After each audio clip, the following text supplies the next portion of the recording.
Vimos lo que eran las causas de indignidad, artículo 924 de su Código Civil.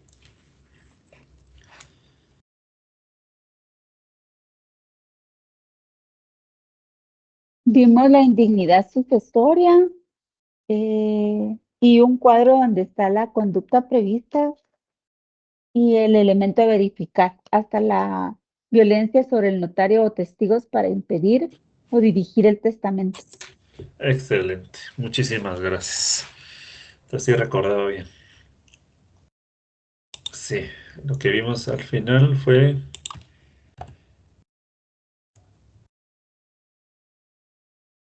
el cuadrito en donde veíamos la conducta prevista en el artículo 924 en sus 9 supuestos y sus elementos a verificar para poder, estos elementos a verificar significa que son los supuestos, ¿verdad? Los presupuestos procesales que debe de verificarse, que se dan para que la conducta realmente sí caiga sobre la indignidad, ¿verdad? Bueno, ahora vamos a ver eh, las incapacidades para suceder por testamento. Una son, las primeras que vimos son aquellas causas en donde una persona ha cometido alguna conducta que se considera grave en contra del causante, de su familia o de su libertad para testar. Y esas se producen cuando, estas que vemos en pantalla, se producen cuando la persona heredó, tomó posesión de la herencia. Sin embargo, alguna otra persona interesada definitivamente va y le informa al juez por medio de una demanda eh, que esa persona cae en uno de los supuestos, de los 9 supuestos que establece el artículo 924, en indignidad. Y lo tiene que probar, por supuesto. Y el otro tendrá la oportunidad de poderse defender.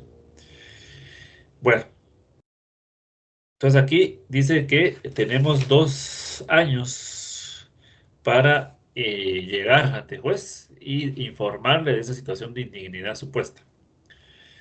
¿Sí? También dijimos que dadas estas causas de indignidad, todavía es posible que el causante las haya perdonado por medio de testamento posterior a la causa supuesta de indignidad, queriendo decir con ello que en el testamento, si bien, digamos, la causa primera era intentado darle muerte, imagínense, es una de las causas, es una de las más graves, dar muerte, mandado a dar muerte o intentar darle muerte.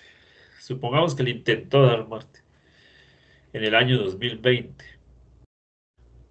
pero viene el año 2024 y lo condenaron por ello, por supuesto. O sea, se llevó un proceso judicial en donde el Ministerio Público realiza la investigación y lo acusa criminalmente ante un juez penal y posteriormente al proceso penal, pues se le sentencia de manera condenatoria, lo cual significa que se demostró la culpabilidad.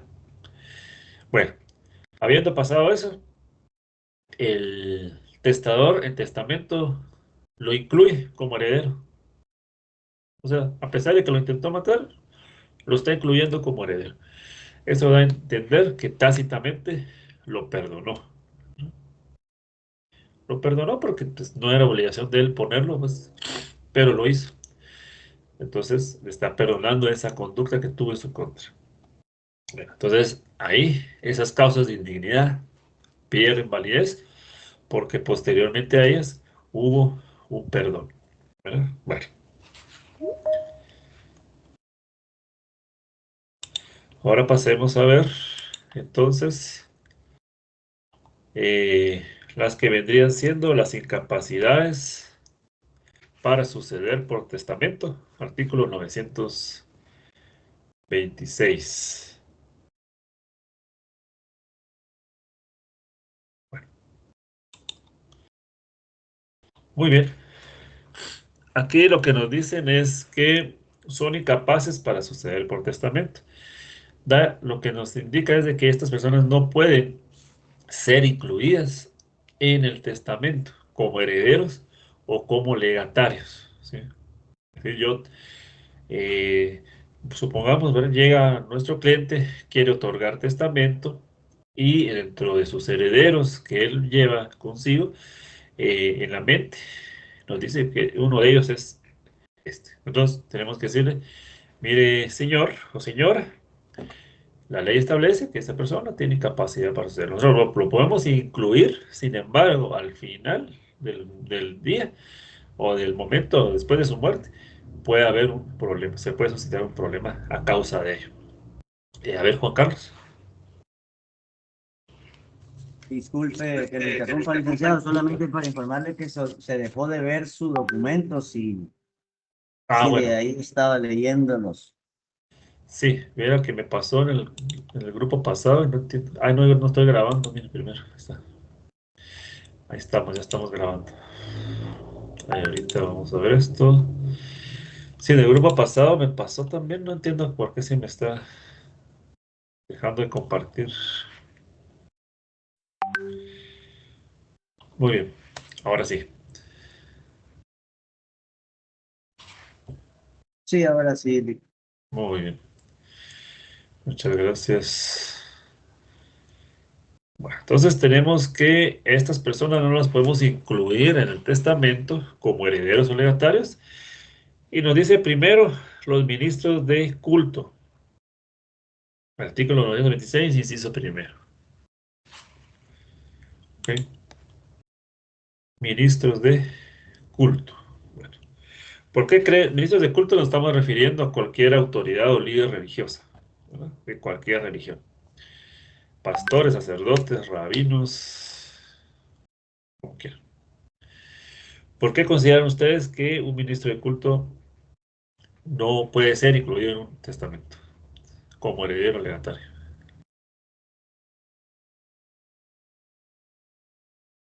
Porque su presencia o su asistencia pudo haber influido en el testador en un momento eh, de extremo sentimentalismo. Excelente respuesta. Sí, justamente eso, ¿verdad? La calidad con la que actúa implica o puede implicar algún tipo de influencia, ¿verdad? Al testador, con tal de que pues, pueda ser beneficiado de alguna forma, ¿verdad? Claro que esto no es obviamente dirigido hacia nadie en específico, sino que es para evitar las confusiones que puedan darse. Entonces, el ministro de culto tiene poder de influencia, ¿verdad? Eso es normal. Es un líder, pues, ¿verdad? Eh, pero puede utilizarla para su propio beneficio. Lick, perdone, pero aquí habría una acepción a la regla en el caso de que el ministro de culto fuera familiar. Así es. Ahí está la excepción. A menos que sean parientes del testador. ¿Sí? O sea, mi hermano es sacerdote y yo le quiero dejar algo a él, pues puedo, ¿verdad? ¿Por qué? Porque primero fue mi hermano y después fue sacerdote, mi sacerdote, ¿verdad? Licenciado, pero Entonces, ahí podría su hermano sacerdote hacerle el acompañamiento de todo el proceso de la muerte y aún así ser considerado heredero. sí, porque cae en la excepción, ¿verdad? Cae en la excepción.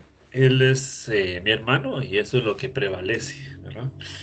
Antes de su profesión u oficio. Licenciado, disculpe. Dígame. Ahora caigo yo en cuenta de otra cosa. Y pues no sé si estoy mal, pero usted me lo va a aclarar. Pero para esto poder demostrarlo, basta con la opinión de la gente. Es decir, que yo tengo un amigo que es pastor, pero pastor de palabrita. Él vino, se sintió el llamado, si lo queremos llamar así, puso su iglesia, da charlas, pero hay algo que acredite al pastor o que diga, este es pastor. Pero yo se lo quiero dejar porque es mi amigo. Y va a venir otro y va a decir, pero es que él es pastor de la iglesia, no puede recibir. Y no tiene ningún crédito más que una iglesia donde la gente llegaba porque le gustaba cómo hablaba él de Dios. Claro, sí, mire, y qué bueno que lo menciona, porque este supuesto da para más, ¿verdad? Da para hablar mucho. Claro está, usted dice, es un pastor solo de palabra, pero no está registrado como tal.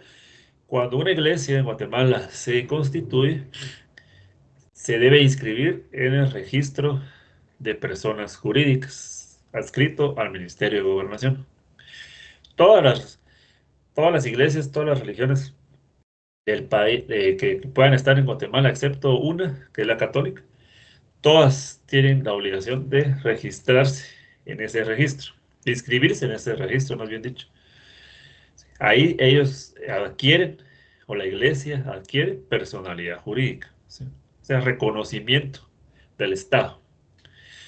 Cuando una iglesia se inscribe y adquiere esa personalidad, al mismo tiempo están indicando quién es el líder religioso, ¿verdad? El pastor, rabino, lo que quieran. ¿Sí? Les decía, excepto la Iglesia Católica, porque la Iglesia Católica está reconocida desde la Constitución. La actual, la anterior a esa, desde que somos independientes. Entonces esa no tuvo necesidad de un registro posterior, porque ya tenía personalidad jurídica desde antes. Entonces ahí hay que ver eso. Si solamente es aquellas personas que predican eh, libremente, sin ninguna inscripción legal, pues no hay manera de que poder demostrar que fuese o no fue un líder religioso, un ministro de culto. Sí. Dice que también otra cosa que usted menciona, si es mi amigo.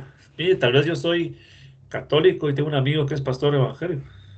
No es mi ministro de culto, no es mi líder religioso, es mi amigo. ¿Podría yo dejarle? Sí, podría, pero también a, se da a que alguien más con interés en la herencia pueda impugnar esa cláusula. Entonces, Sí, este artículo se dejó muy libre, porque dice todos los ministros de culto, ¿verdad? Excepto los a, parientes. a eso me refería yo. O sea, yo lo conozco, él tiene una iglesia y después de lo que usted acaba de decir, el tipo no registró nada, ¿eh? Ahí sí que él trabaja bajo de agua, como decimos. Pero ante toda la gente, él es el pastor de la iglesia, para la gente. Y no va a Claro, llegar ningún congregado a decir, pero enséñeme la inscripción usted, porque no es un negocio claro, el que no, se toma en una iglesia como tal. exactamente. Entonces, mi pregunta era esa, o sea, después va a venir el hijo del muerto y le va a decir, no, no, no, pero ya este no le puede dejar, si este es el pastor de la iglesia y tiene 20 años de estar ahí, pero si no existe entonces un registro de la persona como tal, él nunca fue pastor de la iglesia, él es una persona que hablaba de Dios. Claro, aquí pongámoslo del lado de los dos. Si usted fuese el abogado del hijo del testador, va a tratar de probar que el pastor la persona esta sí es en realidad pastor o que no esté inscrito como tal. ¿Sí? Pero que esa calidad con la cual él abordaba en la iglesia a sus fieles, a sus feligreses, sí le daba la facultad de poder influir en las decisiones de ellos, ¿sí? Como abogado del hijo. Pero usted es el abogado del supuesto pastor, entonces te va a decir, mire, no hay registro, entonces no es pastor. ¿Entiende? Entonces todo va a depender del punto de vista donde lo veamos. Cada quien va a tratar de probar su punto, ¿verdad? Entonces, yo le digo porque de ambos lados podemos tener razón, ¿verdad? De ambos lados podemos tener razón. Y, y sí, ambos lados tienen herramientas para pelear. ¿Cuáles van a pesar más? Eso ya le va a tocar al juez, ¿verdad? En todo caso, qué tanto pudimos probar o no. Pero sí, ese artículo se da mucho a discrecionalidad, ¿verdad? Otra cosa es, y me lo hacían la pregunta del grupo anterior, no le puedo heredar a un ministro de culto, pero ¿será que sí le puedo heredar a la iglesia? ¿Qué creen ustedes? Yo considero que sí, Lick, porque a la hora de la inscripción como iglesia, la iglesia es aparte, porque indica que la inscripción del ministro, o sea, sí va conjunta, pero es una inscripción por aparte. Ajá. Pero caemos a lo mismo, porque según entendí yo en la explicación anterior, se inscribe y se coloca ahí quién es la persona encargada como tal. O sea, viene a mi mente o lo analizo desde este punto de vista. Yo vengo y establezco, o sea, declaro un negocio en la SAT, está bajo mi NIT y el propietario de ese negocio soy yo. No sé si de esa forma queda la iglesia también, que el propietario de la iglesia, no como ministro, como lo quiera ver los papeles, porque desconozco cómo aparece, pero hay un dueño, sigue siendo la misma persona. Bien, Porque en la iglesia, si ponemos la descripción como iglesia, hay unos que hoy están y mañana ya no están, que ya no le gustó esto, que mejor se salió, que regresó al pecado. Entonces no hay un representante dueño de esa herencia. sí, mire pues, aquí hay dos cosas. Aquí estamos hablando de personas, ¿verdad? Y recuérdense que la persona es una entidad que tiene derechos y obligaciones y que puede ser individual, como somos todos nosotros, o jurídica, o colectiva, como se le llama también. Cuando una iglesia se va a inscribir al registro de personas jurídicas y le operan su inscripción, la realiza. Lo que sale de ahí es su personalidad jurídica, es decir, es una nueva persona. ¿Sí? La relación que la iglesia tenga con la sociedad es de persona con personas. Una persona jurídica, una persona individual. ¿Verdad? Hablemos de la iglesia católica, que pues, no se registra ahí, les dije, pero que tiene personalidad jurídica. La iglesia católica puede venir y decir, voy a alquilar un convento como museo. Y alguien más le paga el arriendo. Y ese contrato que hacen entre una institución del museo y la iglesia católica es un contrato privado. ¿Sí? La iglesia no lo... ¿Quién es el líder de la iglesia católica? El Papa, ¿verdad? Pero él no va a venir a firmar aquí, obviamente, ¿verdad? Tiene un representante acá. Entonces esa persona firma a nombre de la iglesia, no del Papa, ¿sí? De la iglesia. Es una persona jurídica. Es una persona, es como que existiera otra personita, ¿verdad? Y nosotros. Entonces lo mismo pasa en esos casos. A la persona jurídica tal vez se puede dejar, ¿verdad? Pero al líder de la persona jurídica no. Ya. Ahí vamos a ver eso más. Lourdes. Sí, eso de que al momento de, según el artículo 37, la Iglesia Católica se convierte en una persona jurídica, por tanto tiene capacidades otorgadas por la ley para la creación o extensión de contratos en todos los actos jurídicos. Entonces, sí, Exactamente. sí podría suceder, pero a la Iglesia, no al Papa. Exactamente. Exactamente. Frey. Licenciado, lo que quiero aportar es que por lo menos en la inscripción de una iglesia cristiana evangélica hay una junta directiva. Entonces no aparece en lo jurídico como que el pastor, sino que aparece un presidente, aparece un vocal, aparece, ¿verdad? Entonces no se relacionan directamente al pastor, sino que es un presidente, un representante de la iglesia el que está en ese caso. Si el pastor no se quiere colocar, pues no lo coloca, sino que coloca. Y a cada determinado tiempo pueden cambiar de persona encargada de la personería jurídica. Muy bien. Excelente aportación. Sí, entonces la forma de probar que esta persona es un ministro de culto, pues sería posiblemente de forma testimonial, ¿no? Tocaría, si no existe un registro específico eh, que indique que es el ministro de culto de tal iglesia, ¿verdad? Juan Carlos.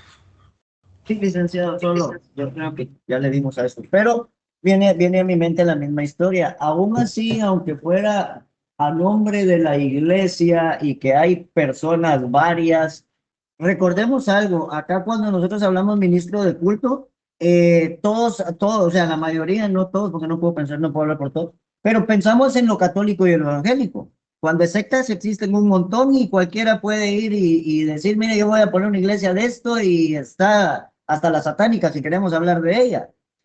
Pero dado el caso, viene alguien y le deja a la iglesia una cuenta bancaria de 1 millón de quetzales. Mañana mismo yo llego y cierro esa iglesia. Y nos va a quedar ese millón a los 5 o 4 que aparecemos ahí y ya. ¿Y quién alega por eso? Cuando a un principio era para la iglesia, pero los que aparecemos ahí en esa hoja somos 4. Entonces yo mañana la cierro, me quedo con 250,000 y va, pues ha sido un gusto. Y si me mira ahí cerró la iglesia, ahí sí, usted es que no dio, no llegaba la gente. Pero yo ya tengo 250,000. Sí, pero lo que pasa es de que no, no es la finalidad, ¿verdad? Hasta donde yo tengo entendido,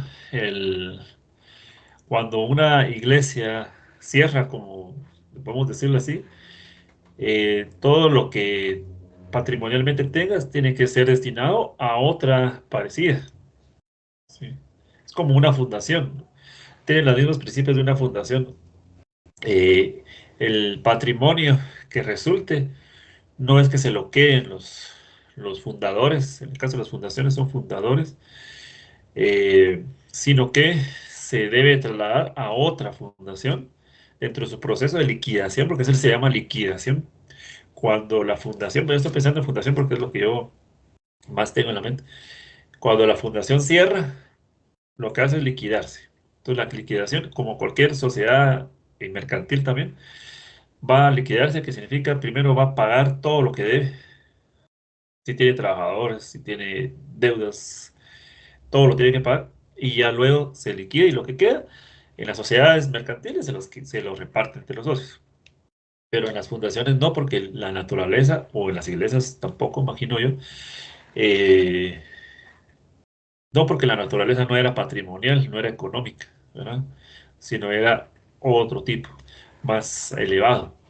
Entonces, se debería de trasladar eso a otra, ¿sí? Parecida, que tenga los mismos principios, valores y demás. Frey y Lorena. Sí, licenciado, para responderle al compañero, la personería jurídica, por lo menos yo soy presidente de una personería jurídica y tuve que ir a la SAT a firmar, ¿verdad? Como representante legal de la personería jurídica. O sea que no es solo nomás de que el dinero, o sea, de la iglesia, si la iglesia fuera una iglesia grande, ¿verdad? En este caso, la iglesia donde yo voy es una iglesia pequeña, pero ya si se reciben unas ciertas cantidades mayores entonces la SAT, ¿verdad? Y el gobierno está controlando, o sea, lleva el control de cuánto recibe la iglesia, de qué recibe la iglesia, de qué se hace con la iglesia, ¿verdad?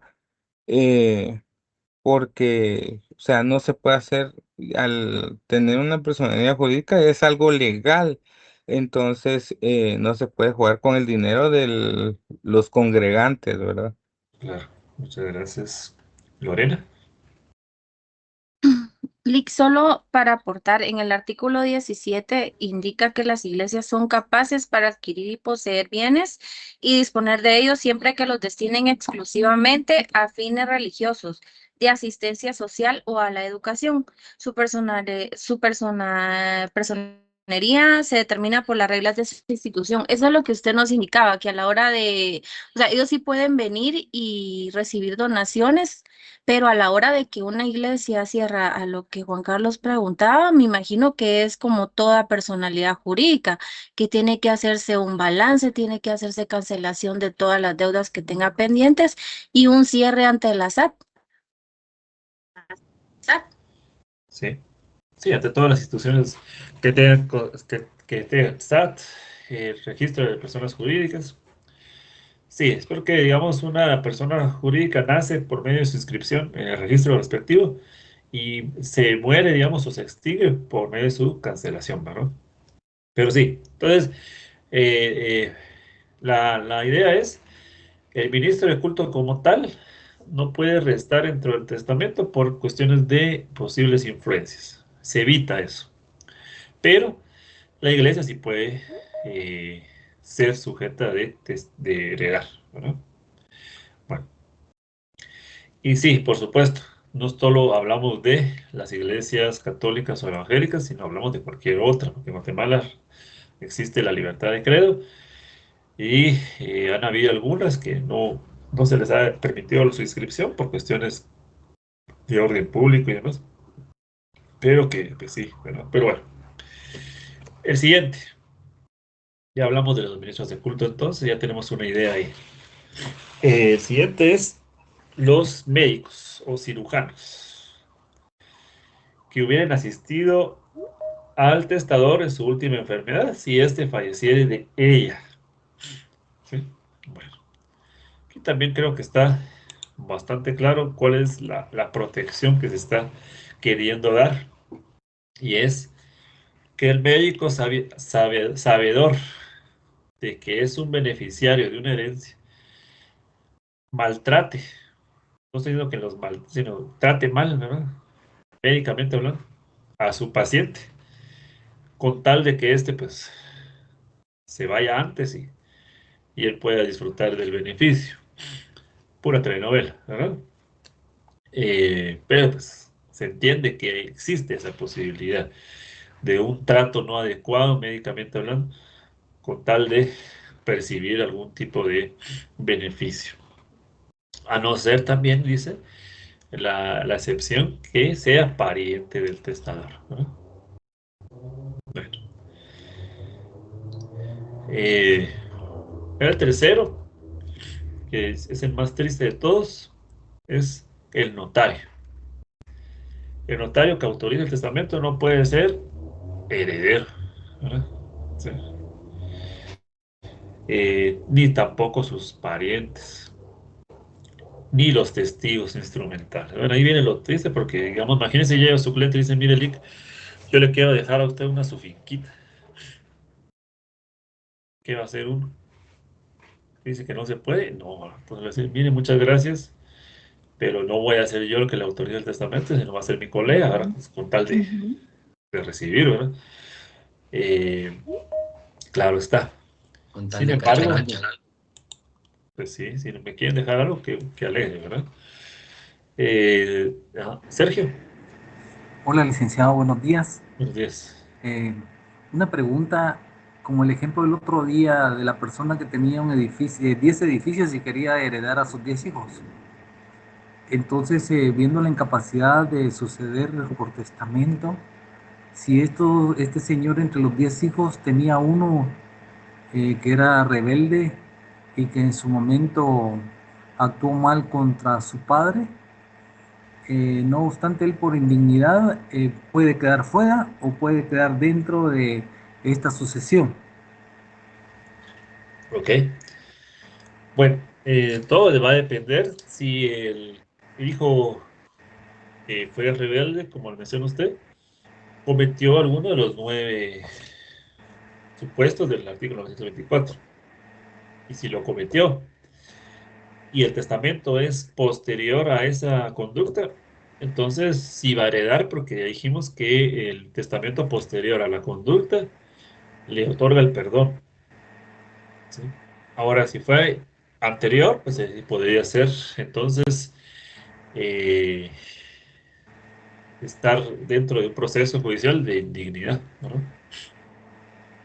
Todo Sí, va a depender de las circunstancias. yo le preguntaba al Ligue porque si digamos esta persona o este hijo por indignidad queda fuera, pero este hijo tiene otros hijos, ¿los hijos pueden adquirir ese derecho o no? Sí, ahorita vamos a ver la representación justamente. Ah, va, gracias, Y, licenciado.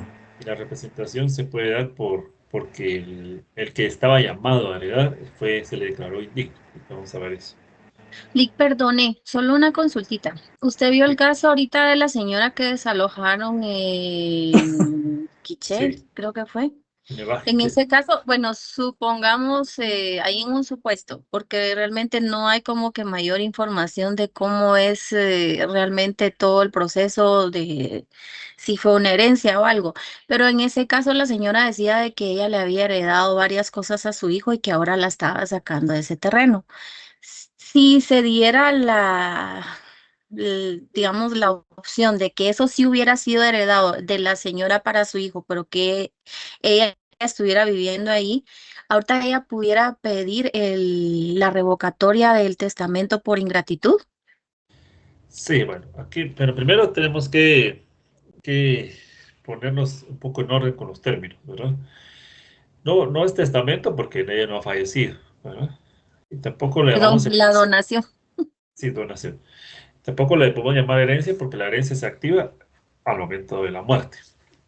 Entonces, si ella le trasladó sus bienes al hijo en vida, ya sea por medio de una donación, si fue por una donación entre ellos, ella podría invocarle la ingratitud para revocarle esa donación. Si fue una compraventa simulada, también podría accionar en contra de la simulación. Es más tardado, pero lo puede hacer y dejarla sin efecto.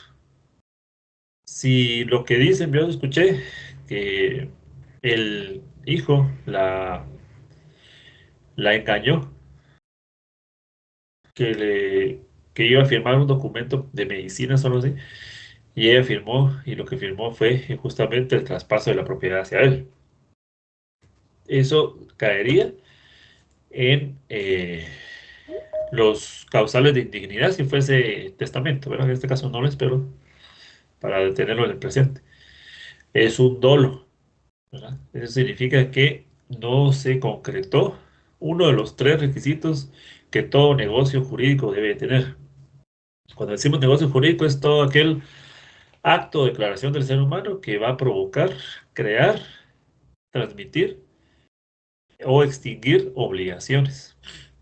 Puede ser testamento, puede ser un contrato, puede ser lo que sea. Entonces, negocio jurídico necesita tres cosas indispensables. Si una de esas tres falla, ya no hay negocio. Y una es la capacidad legal de las partes, ¿verdad? La otra es el objeto lícito. O sea, que el objeto sea acorde a la ley, que no contraríe el orden público y demás. Y el tercero, el consentimiento que no adolezca de vicio, dice la ley. ¿Qué es el vicio del consentimiento? Es el error, el dolo o la violencia. En este caso hubo dolo, habría habido dolo.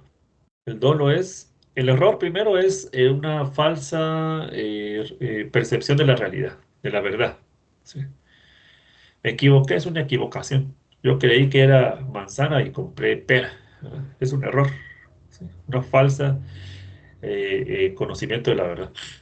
El dolo es una sugestión mediante la cual se le incurre en error a otro o se le mantiene en ese error. Y la violencia perdió la violencia, ¿verdad? Entonces, si esta persona fue así, como dice, es que hay varias versiones, ¿verdad? Si es así, el hijo entonces incurrió en un dolo, que significa que a la señora la mantuvo en error con tal de él beneficiarse de alguna forma. Si es así, ella tuvo un tiempo para, pero es que es hermano el desconocimiento de la ley. Ella tenía un tiempo para hacer de su conocimiento a la ley ese tiempo, ese dolo. Es decir, que el negocio jurídico, ella cumplía dos de los tres requisitos. Uno, el objeto era lícito, pero porque las propiedades se pueden traspasar de una a otra persona.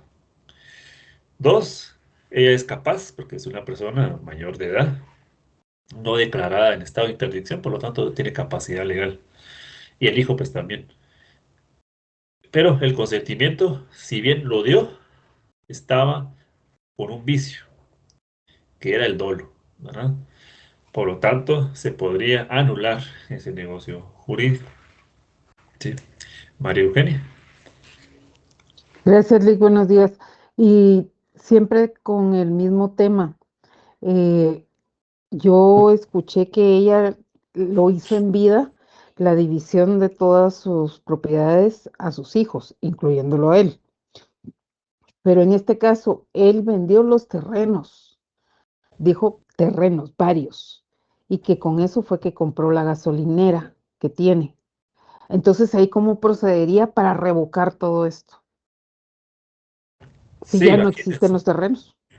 Sí, es que la verdad les digo, hay tantas versiones que va a estar complicado encontrar la que realmente es, según podría ser, es que si ella, es que como todo va a depender del título por medio del cual ella le traspasó, trasladó sus bienes a sus hijos.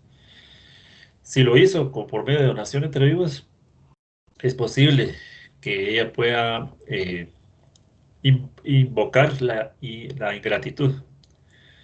Es posible. Pero seguramente no lo hicieron así. Lo hicieron por medio de una compraventa simulada. Ahí podría invocar la simulación de la compraventa. Más complicado, más tardado, pero podría ser una opción, ¿verdad? Sí Y podría anular, detener el desalojo. ¿no? No, no podría ya detener entonces el desalojo a Es que partir de dice esto. que ese desalojo fue por un juez civil. Entonces, en ese caso civil, lo que se ve es de que su propiedad tiene un inquilino o un usufructuario que no está respetando las regulaciones contractuales y por eso lo está sacando, ¿sí?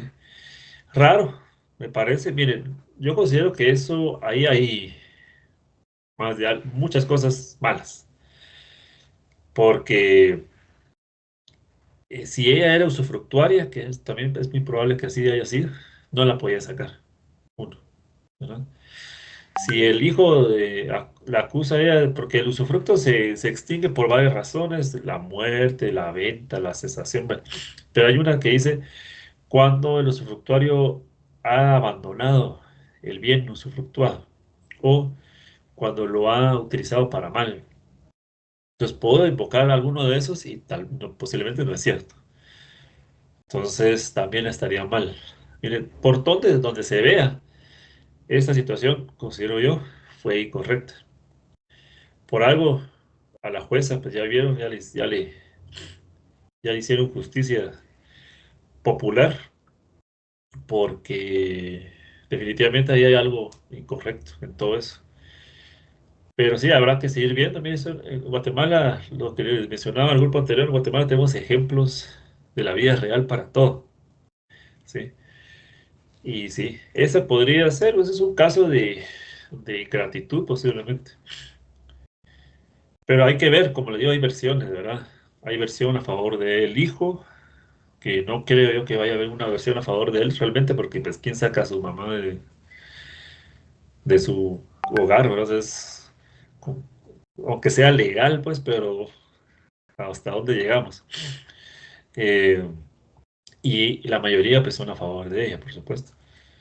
Habrá que ver qué pasa, ¿sí? El hecho de que hayan mandado como 50 policías a sacar a una señora de 70 y no sé cuántos años, y ahí ya vemos que hay un abuso, ¿verdad?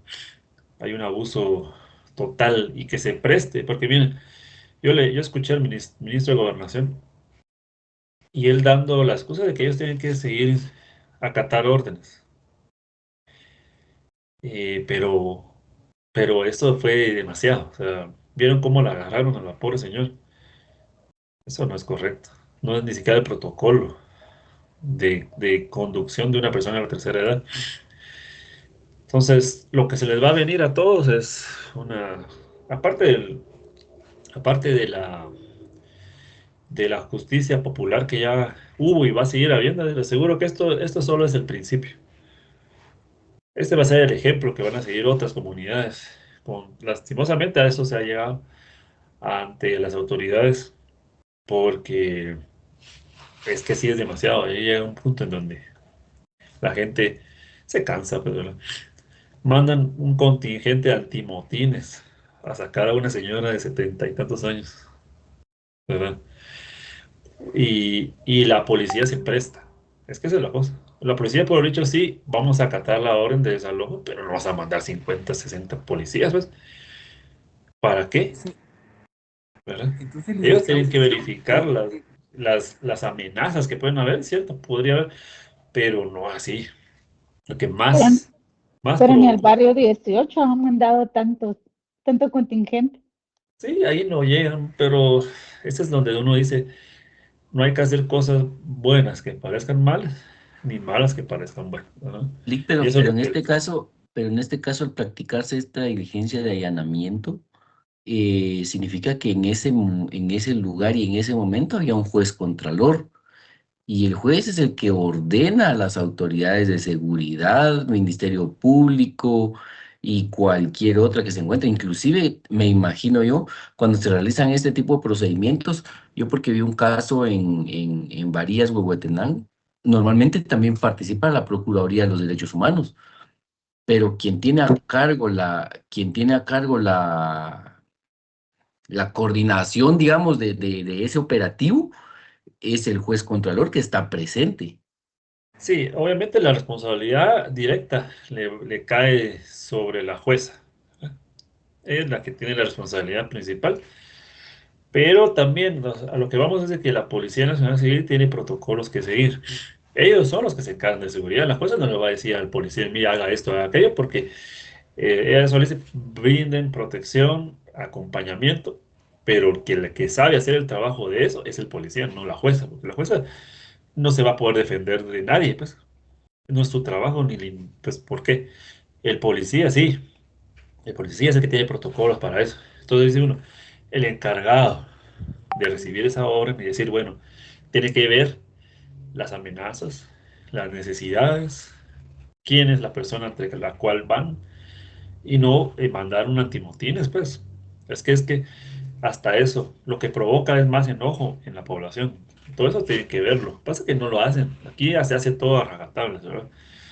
Eh, y ese es el problema. Entonces ahora miren, la población allá va a... No sé qué más van a hacer, pero es ejemplar. No es que sea algo que uno apoye, que sea haya violencia, ¿no? Pero la respuesta de la población va a ser ejemplar. Me refiero a que le va a dar el ejemplo a otras comunidades. Y eso va a volver a pasar. Va a haber un juez que diga que tal y tal cosa, y ¡fum! Adiós a su casa. El juez ya no es bienvenido.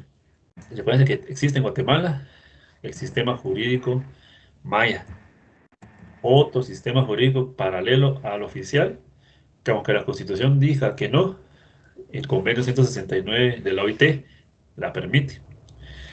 Y ese sistema jurídico maya tiene sus formas de solucionar conflictos y cuando dice que no, pues no.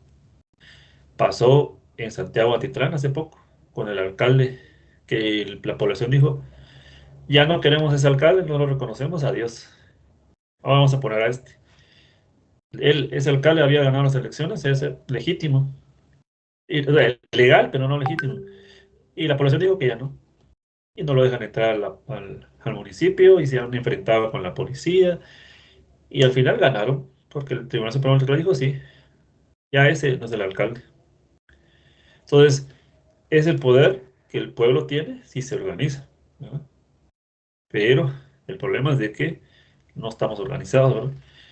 Eh, y ese ejemplo de la jueza esta, que ojalá que no tampoco le hagan algo, pues va a seguir en otros lugares. Puede ser para bien, no lo sabemos, ¿verdad? No lo sabemos. Sergio. licenciado, entonces en este caso, si bien lo decía usted, la responsabilidad legal no se delega ante un funcionario público. Las funciones que él en este caso está delegando a sus subordinados es para que cumplan la instrucción siguiendo determinados protocolos. Pero si estas personas en determinado momento que fueron agredidas o agraviadas demandan a la autoridad inicial o cabeza, pues podrían iniciar acciones legales contra esta persona. ¿Es así? Sí, definitivamente aquí va a proceder acciones legales en contra de la jueza, acciones legales en contra de los policías, del director de la policía, posiblemente el ministro de Gobernación. Y sí, tiene que proceder porque no es correcto una exageración de fuerza, ¿verdad? Entonces viene una deducción de responsabilidades desde el ministro. Sí, yo considero que desde el ministro. ¿Es Yo, así? yo considero que al ministro también le tienen que deducir responsabilidades. Ya los diputados, si es que tuviéramos buenos diputados, ya tendrían que estar solicitando interpelación al ministro.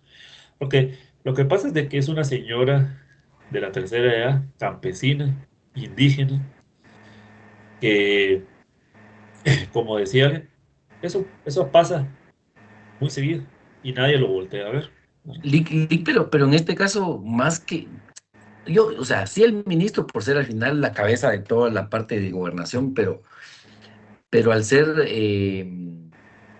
al ser un policía nacional civil, yo pienso que los diputados tienen la calidad de citar a los jefes de operaciones de de esa diligencia en específico Sí, lo pueden hacer. y establecer de fuente primaria qué fue lo que sucedió, porque al ministro le va a llegar lo que le dijo el agente de PNC al inspector y el inspector o el subinspector al inspector al comisario al comisario departamental, departamental nacional y al final el ministro ya es un teléfono descompuesto, pues y él va a decir en su calidad de juez bajo sus apercibimientos de lo que conoce, no lo que realmente sucedió, man. Exacto. Sí, sí, hay una cadena de mando. Pero como en toda cadena de mando, hay jerarquías. Y se supone aquí no hay formas de deliberar. O sea, y el ministro cuando entró a su cargo tuvo que haber verificado todo ese tipo de protocolos.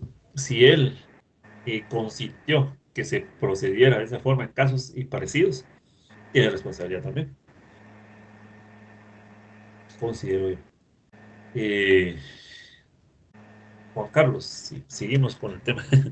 Licenciado, pregunto asumiendo como que ya estuviéramos, como que ya estuviera graduado. Si bien hay pruebas, hay evidencia, todos estamos hablando de que todo lo que se ve así a simple vista es incorrecto y todo lo demás. Tenemos el detalle y por lo que he venido leyendo también está la problemática de que el Ministerio Público en ningún momento ha querido ayudar a la señora, sino que mejor se dedicó a ayudar a la jueza, dándole todas sus garantías, derechos y todo lo demás, cosa que también es incorrecto porque para empezar la agraviada aquí o la que más perjudicada está saliendo es la señora. No obstante, la pregunta es, si yo, por ejemplo, bueno, yo ya estoy graduado, puedo ya ejercer y todo lo demás, no me puedo ir directamente a los derechos humanos y hacerle eh, la demanda al Estado, porque si yo me quedo con los policías, con el Ministerio Público, la jueza, estos se van a tapar unos con otros. Y de ahí no voy a salir nunca. Eso va a llegar a 10 años y ahí van a estar haciendo amparos y cuanta malaña puedan hacer para ninguno salir perjudicado. No puedo irme de una vez a los derechos humanos y demandar al Estado. Sí, mire, aquí la cuestión es, aquí está usted describiendo el sistema de justicia de Guatemala y con este caso se desnuda el sistema de justicia, que es clasista, racista, machista y demás. Eso es lo que se está demostrando con todo esto. Eh, para llegar, mire, la primera está la PDH, la Procuraduría de los Derechos Humanos, que ya sabemos que desde hace unos años es como que no existía, ¿verdad? Lamentablemente. La PDH tiene que acudir, no tiene un poder de ejecución, digamos, legal, de decir, esto no se puede hacer. Por ejemplo, si ellos hubieran estado presentes, yo no sé si estaban o no, pero si hubieran estado presentes, ellos se pudieran haber opuesto a la forma del trato y demás, pero tampoco es que ellos pudieran haber dado una orden a los policías. Decirle, mire, deje de hacer eso. No, ellos lo que hacen es documentar los abusos de poder en contra de la integridad física y la libertad y demás. Y verificar que la documentación por medio de la cual se realizó esa actuación judicial era la suficiente, según el abogado de la señora, no lo era. Entonces, eso es lo que ellos tienen que documentar, pero hacer más allá, decir, me meto entre los policías y la señora y no, eso sería alguien demasiado valiente, ¿verdad? Para hacer algo así. No, no lo pueden hacer, es lo que hacen documentar y darle seguimiento para dar por eso se le llama, al procurador de los derechos humanos se le llama magistrado de conciencia, porque se entiende que es una persona que tiene tal respeto y arraigo en el país que sus opiniones o sus manifestaciones se toman de una forma más moral que legal. Sin embargo, pues, perdón, no tiene su micrófono ahí. Sin embargo, pues no sé si hubo acompañamiento o no. Ellos lo que hacen es, sí pueden presentar una acción legal, lo pueden hacer, pero no lo van a hacer porque pues, ya vimos que estos tampoco están, ¿verdad? Entonces, ¿qué va a pasar? Va a pasar todos los recursos legales posibles y por haber, todas las instancias posibles, judiciales posibles y por haber, hasta que todo se le deniegue posiblemente a la señora, que es lo más, o sea, si seguimos el orden como ha sido siempre, así va a ser. Entonces ella va a poder acudir a la Corte Interamericana de Derechos Humanos. Ahí es donde posiblemente ella va a encontrar justicia.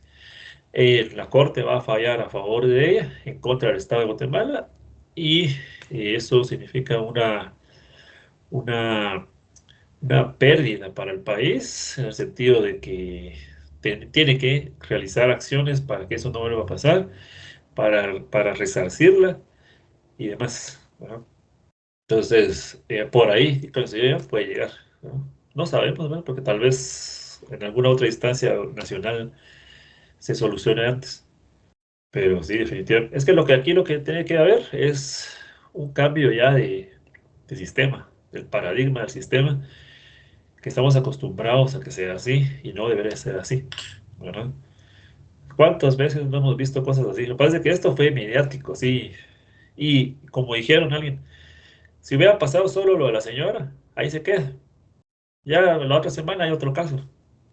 Pero lo que llamó, lo que hizo voltear la atención de la gente poderosa es que quemaron la casa de la jueza. ¿Sí? Esa acción violenta fue la que está llamando la atención más. Porque dijeron, bueno, eso pasa seguido, pero ya no nos vamos a dejar. Y ese es el mensaje. Y eso, por eso digo, puede ser ejemplificador para otros temas, ¿verdad? Lourdes. Gracias. Siguiendo con el tema, yo no me enteré mucho, pero habrá que esperar a ver el acompañamiento que le den los 48 cantones y ellos sí están organizados jurídica y legalmente, entonces también esa parte habría que ver cómo se manejan entre ellos y la ley. Sí, sí, sí que hay muchas instituciones se van a meter, diputados, ya saben, ¿verdad? También a veces que hay otros que solo se meten, pues. Pero sí, pues ojalá que sea para bien. La señora, pues, puede ser una imagen de reivindicación social, porque definitivamente no es correcto tratar así a no solo una mujer, una persona mayor. Pero bueno, sigamos con el tema. Es bueno platicar de las cosas actuales porque de alguna forma nos dan la ejemplificación de lo que estamos hablando en clase, ¿verdad? Tampoco puede ser entonces ni el notario del testamento ni sus parientes, ni los testigos instrumentales. El notario, según el Código de Notariado, tiene prohibición legal para autorizar actos y contratos a favor suyo o de sus parientes, ¿sí? Entonces nosotros, puede ser mi hermano me dice, mira, quiero que me cases vos, porque sería más bonita la ceremonia. Digo, no, no puedo, ¿verdad? Yo no puedo casar a ningún pariente. Yo no puedo autorizar una compraventa en donde mi tío sea el comprador, por ejemplo, o el vendedor. Tengo esa prohibición porque el notario que tiene fe pública puede obviamente inclinar la balanza a favor de su pariente o incluso de manera sin querer, queriendo, ¿ves? Porque al final de cuentas uno busca el beneficio. Entonces tenemos esa prohibición. De ahí proviene que nosotros no podamos autorizar un testamento en donde nosotros vamos a salir beneficiados, ¿verdad? Siguiente tenemos al tutor, protutor y sus parientes, que ellos tienen prohibición de heredarle al pupilo. Estamos hablando de la institución de la tutela, a no ser que sean parientes también. También hablamos de las instituciones extranjeras, no importando cuál sea su finalidad, estas no pueden heredar en testamento, en Guatemala, por supuesto, ¿verdad? Bueno, ahí hay que ver cómo están constituidas en Guatemala. Hay instituciones extranjeras que están constituidas como que fueran guatemaltecas, como por ejemplo la Cruz Roja guatemalteca. La Cruz Roja es una entidad que tiene sus inicios, es internacional, ¿verdad? Todo el occidente es la Cruz Roja. Sin embargo, en Guatemala está constituida como Cruz Roja guatemalteca y por lo tanto se entiende que es nacional. Bueno, eh, les voy a hablar antes de seguir sobre su tarea. Y vamos a hacer la actividad acá, pero ya me di cuenta que así en línea está un poco complicado. Ustedes en su material que yo les envié tienen hasta casi al final, página 17 creo que es, unos casos. Hay 8 casos. ¿Sí? Entonces, la idea es de que ustedes se agrupen en grupos de al menos 4 personas. Y bueno, yo sé que no a todos les gustan los grupos, a mí tampoco me gustan. Pero si ustedes desean hacerlo individual, denle, ¿verdad? Aquí vamos a tener accesibilidad. Parejas, pero máximo 4, ¿ok? Máximo 4, mínimo 1. Lo que no se permite es 0. Entonces, van de esos 8 casos, van a elegir 4, los que ustedes quieran, y los van a desarrollar. Es decir, ahí están los hechos y se les hace una pregunta. Esa pregunta la van a responder.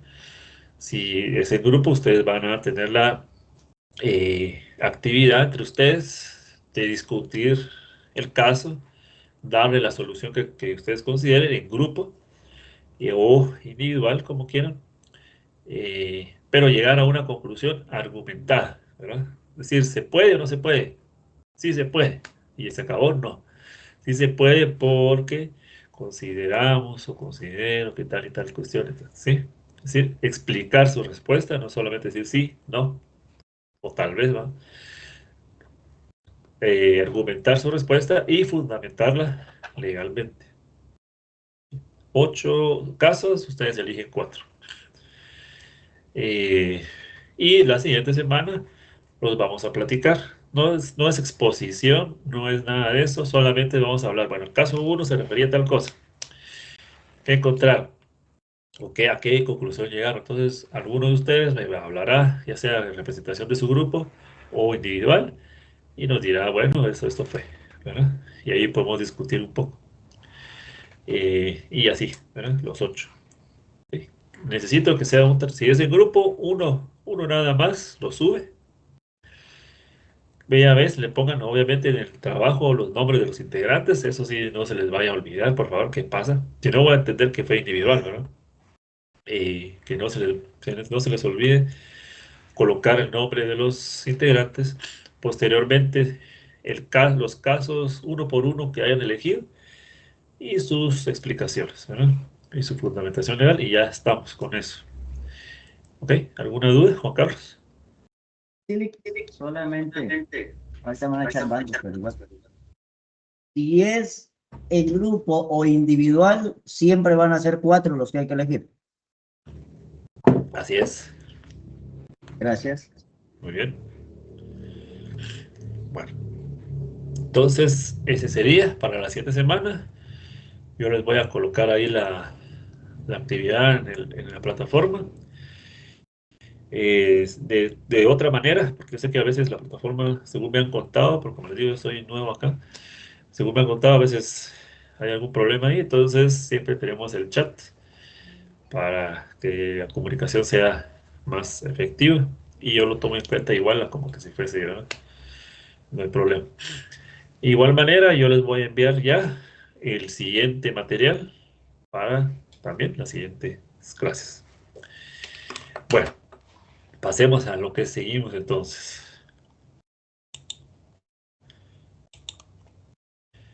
Bueno, el heredero. Esto ya lo hemos platicado, solo lo voy a retomar un poco. El heredero tiene ciertos derechos iniciales, como lo son la responsabilidad limitada que tiene en cuanto a las cargas y obligaciones de la herencia. Es decir, que si, el heredero solo paga las cargas y obligaciones de la herencia con la herencia y no con patrimonio propio, ¿verdad? También tiene un derecho a la disposición de sus derechos hereditarios, es decir, que puede él renunciarlos, puede él aceptarlos, incluso puede cederlos. Sí. Se da el caso de que cuando una herencia está distribuida únicamente en legados, eso significa que no hay un heredero. Eh, la calidad de heredero no fue eh, de alguna manera nombrada. Entonces se va entendiendo de que todos los legatarios cumplen la función del heredero.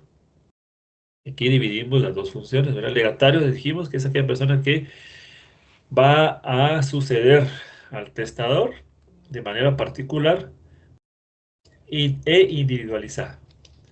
Y que solamente si el testador le impone cargas, las va a tener, de lo contrario no las tiene. ¿Sí? Es decir, solo adquiere beneficios, más no perjuicios. El heredero, en cambio, es aquel que sucede a título universal, lo cual quiere decir que no solo adquiere beneficios, bienes, derechos, sino también obligaciones y cargas. ¿Sí? Lo adquiere todo, por eso es universal. Pero si el testamento está distribuido solamente en legados, entonces todos son beneficiarios y quién va a tener las cargas, ¿verdad? No nos podemos hacer los locos. Entonces, el artículo 921 nos dice que los legatarios serán considerados como herederos en ese caso, con tal de que alguien se haga cargo de las obligaciones correspondientes, ¿verdad? Además de esto, pasamos al tema de bueno, los sujetos que estamos hablando, solo para recordarlos. El causante es aquel que le da inicio al, a la sucesión, ¿verdad?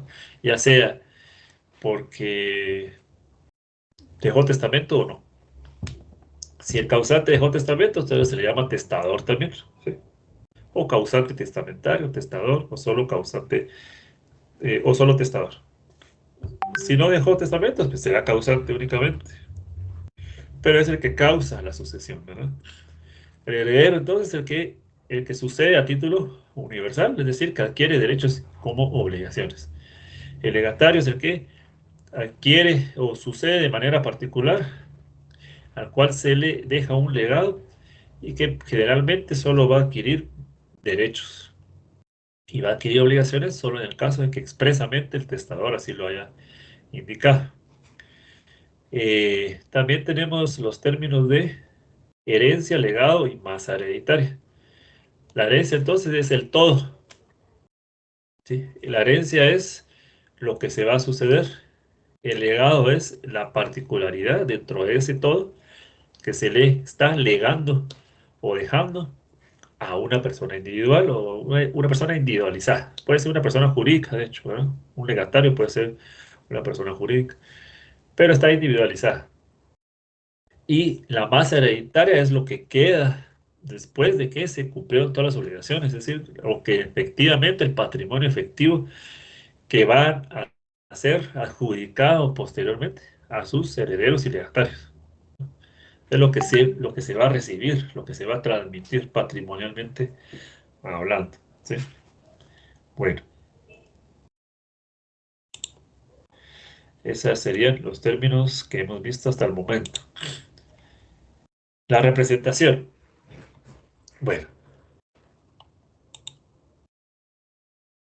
la representación hereditaria significa que viene siendo un mecanismo por el cual los descendientes pueden ocupar el lugar de una persona que no llegó a heredar, pero que era llamada a heredar. Y tiene la finalidad de preservar la participación de una rama familiar y evitar que la proximidad formal de grado produzca una exclusión injustificada. La representación hereditaria se da por tres razones que están en el artículo 929. Leamos ese artículo, por favor. 929. Se puede dar en estas circunstancias.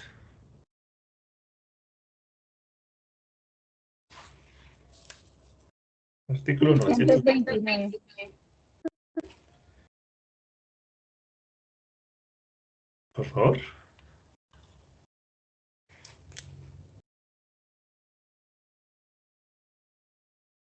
Bueno, Ahí perdón. tenemos. Ahora sí. Artículo 929. Casos en que hay representación.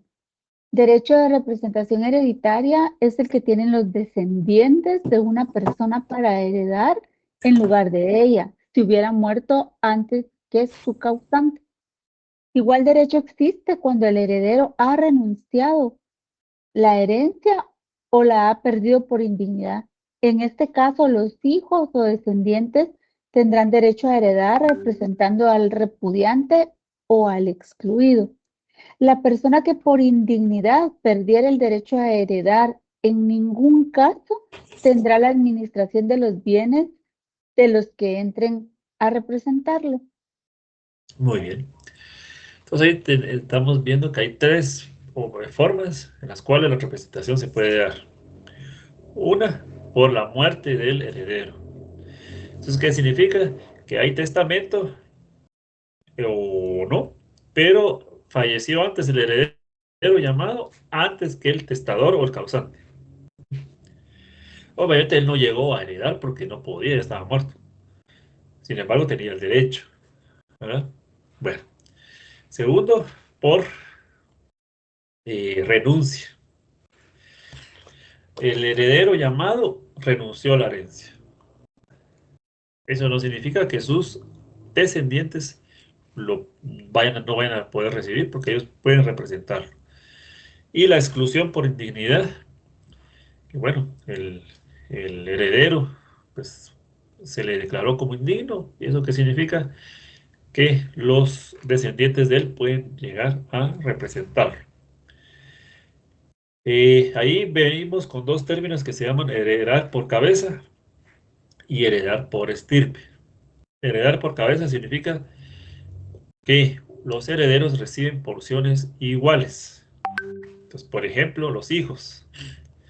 Si hay tres hijos y son los únicos herederos, los tres van a recibir 33.3333% de la herencia, ¿sí? Partes iguales.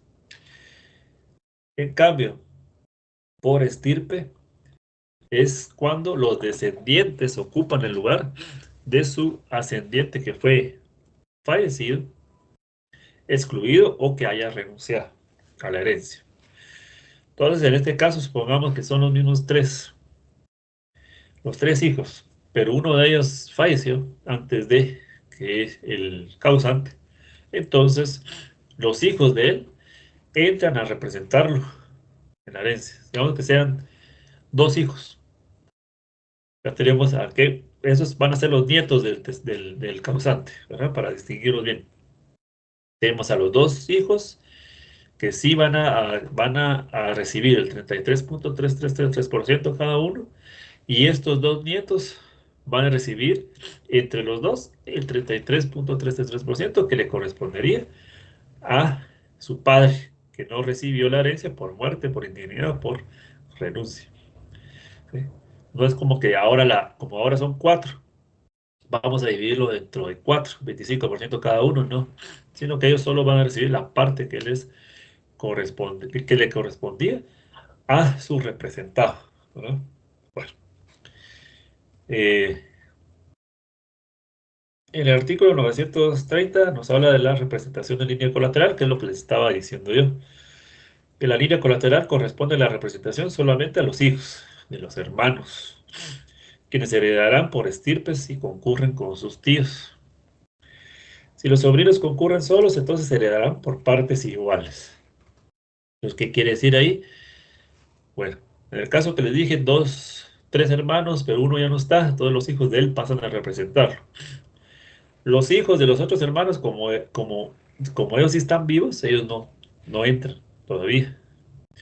Si no estuvieran los tres hermanos, pero solo están los hijos de ellos, o sea, los nietos del causante, entre ellos se divide la herencia en partes iguales. Ahí ya no van por representación, ahí van por estirpes, pero por cabeza. Ya no van por estirpes, sino por cabeza. Porque ya no están y todos los nietos tienen la misma calidad. ¿No? Creo que uno de los hijos tenía dos hijos. Otro tenía uno y el otro tenía 10. Se va a dividir entre los 13 nietos en partes iguales. O sea, 13 parte cada uno. ¿Sí? Hubiese sido de otra forma si uno de los tíos hubiera estado vivo, ¿verdad? Porque entonces ahí se va a distinguir con más, de forma estricta el porcentaje, ¿verdad? Okay. Y el artículo 931 nos dice que no hay representación en la línea ascendiente y ni de ningún otro pariente fuera de los mencionados en los artículos anteriores. ¿Sí? Es decir, que los padres no pueden representar a los hijos, ¿sí? Solo los hijos a los padres. Y ahí es donde, si nos recordamos el orden de sucesión intestada, vamos a encontrar que nunca se mencionaba a los nietos, ¿verdad? Pero aquí está, porque está la representación. ¿Sí? Ellos representan a sus padres. Bueno, ¿alguna duda ahí?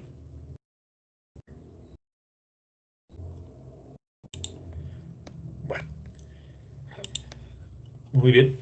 Logramos entonces la siguiente semana que el examen de ustedes, con ustedes es no la siguiente, sino dentro de 2, ¿verdad? 8 sábados. Imagino que ya se preguntan cómo va a venir el examen. Pues el examen generalmente viene de distintos tipos de series. Puede venir un caso, justamente. Por eso les estoy poniendo los casos ahorita. Puede venir un caso. Puede venir preguntas directas. Y pues por ahí, ¿verdad? Va la situación. No es complicado, no es largo. Así que todo lo que hemos visto, yo les diré exactamente hasta dónde, tanto en la ley como en el material. Y de ahí nada más, ¿verdad? Lo que hemos hablado y nada más. Guillermo. Nick, disculpe, solo ¿para cuándo dijo que era la tarea? Para el otro sábado. Muy bien, gracias. Muy bien. Licenciado, ¿usted va a habilitar espacio en plataforma? ¿Se la vamos a enviar al grupo? ¿Cómo sería? Sí, yo voy a habilitar espacio en plataforma. Gracias. Cualquier cosa yo les comunico en el grupo. Muy bien. Claro. Y en estos días, espero hoy ya enviarles el otro material. Este es para que ustedes lo vayan leyendo para las siguientes clases, ¿verdad? Sí.